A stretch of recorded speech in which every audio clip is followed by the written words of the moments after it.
Roberta Bella m'għandux triq oħra ħlief li jaċċetta reżenja ta' Byron Camilleri. Wara li minn taħt imnieħer il-Ministru stess instelqu 200 kg droga li nqabdu fil-Freeport, il-Prim Ministru ma jistax iħalli lil Byron Camilleri fit-tmexxija tal-intern tal-pajjiż. Waqt intervista li saritlu l-ħadd filgħodu minn Kurt Sansone minn Malta Today, Anna Tortel minn Lovin Malta u Liam Carter minn TVM News, il-kamp tal-Parti Nazzjonalista Bernard Grech qal li Byron Camilleri hu responsabbli għal ħafna skandli f'pajjiżna. Roberta Bella m'għandux triq oħra, qed jara li għal darba 2, 3, 4, 5 Byron Camilleri qiegħed ifalli lejn il-poplu. U għalhekk għandu mhux biss allura jitlob ir-riżenja tiegħu ma jekk offrilu riżenja verament jaċċetta. Għaliex Byron Camilleri qed jonqos lejn il-poplu Malti u minflok qiegħed jieħu ħsieb is-serħan tal-moħħ tal-poplu s-sigurtà sfortunatament qiegħed ifalli minn dmiru kull darba. Bernard Grech qal li jekk Roberta Bella verament ipoġġi s-sigurtà tal-Maltin qabel il-Ministri tiegħu m'għandux triq oħra ħlief li jneħħi lil Camilleri. Dan it-taħwit kollu jikkonferma kif Roberta Bella tantu medi jipprova jħares lil ta' madwaru li ma jistax jikkonċentra fuq kif se jsib is-soluzzjonijiet tal-pajjiż. Għandna gvern illi flok huwa konċentrat biex joħsib lilek u l-problemi li għandek inti konċentrat biss biex jibqa' fil-poter, dawn huma l-konsegwenzi. Li għandna Ministru illi kellu minn skandlu għal ieħor li tlabna riżenja tiegħu għal darba 2, 3, meta ninfakkarkom kemm il-falsifikazzjoni tal-karta tal-identità. Kien hemm il-problema sfortunatament ta' telf ta' ħajjiet ġewwa l-ħabs. Tajjeb, sitwazzjoni fejn għandek rapport is-sanka tal-Ombudsman u jibqa' dal-Ministru ma jridx joffri riżenja tiegħu minkejja li dat defenda l-Alex Dalli.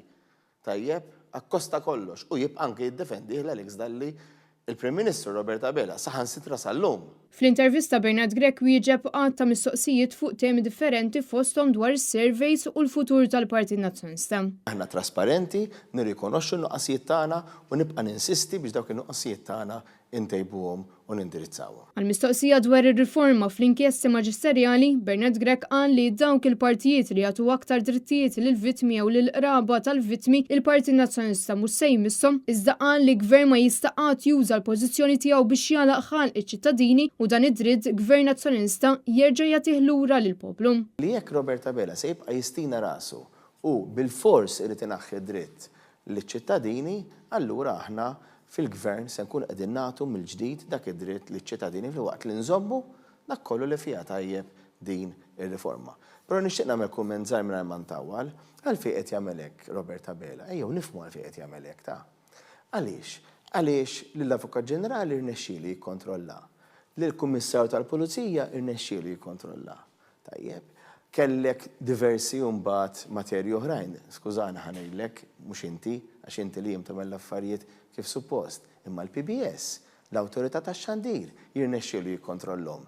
Il-qrati ma rnexxilux jikkontrollhom. Dwar l-abort fil-waqt li fakka li l-Partit Nazzjonalista dejjem kien ċar dwar il-pożizzjoni tiegħu favur il-ħajja u se jibqa' impenjat li jara li jkun hemm kull għajnuna possibbli għan-nisa li jsibu ruħhom f'diffikultà. Mistoqsi dwar x'jagħmel il-Partit Nazzjonalista dwar id-dewmien fil-qrati, Bernard Grech qal li fil-qrati hemm nuqqas ta' impjegati u esperti u minħabba l-volum dejjem jikber ta' każijiet anke b'riżultat dirett ta' żieda fil-popolazzjoni dan qed iwassal għal dewmien esseġerat. Bi gvern nazzjonalista jara li fost oħrajn ikun hemm riżorsi umani biżżejjed biex dan id-dewmien jonqos. Bernard Grech qal li l-poplu għandu għażla bejn gvern li joħloq il-problemi fis-saħħa, fit-traffiku, fl-għoli tal-ħajja u gvern ġdid nazzjonalista li l-gvern qed jagħtih soluzzjonijiet fuq blat. Bil-Partit Nazzjonalista jibqa' fukat fuq is-soluzzjonijiet għalik.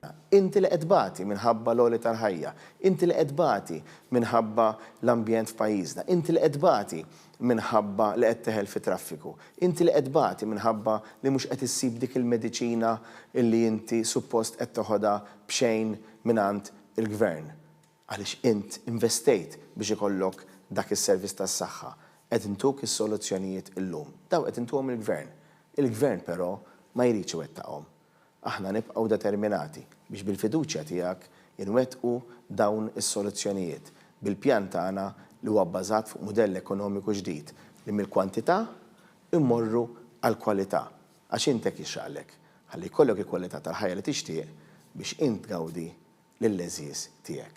Intant il-Parti Nazzjonalista din il-ġimgħa prova gruppi ieħor ta' kandidati għall elezzjoni ġenerali li jmiss. Dawn huma James Aronellul fuq l-ewwel distrett, Errol Kutajjar fuq it-tielet distrett, Leon Xiberras fuq it-tielet distrett, George Muscat fuq it-tmien distrett, David Paceros fuq it-8 distrett, Noel Muscat fuq it-9 distrett, Charles Selvaġġi fuq it-9 distrett u Joseph Grek fuq il-11 il-distrett.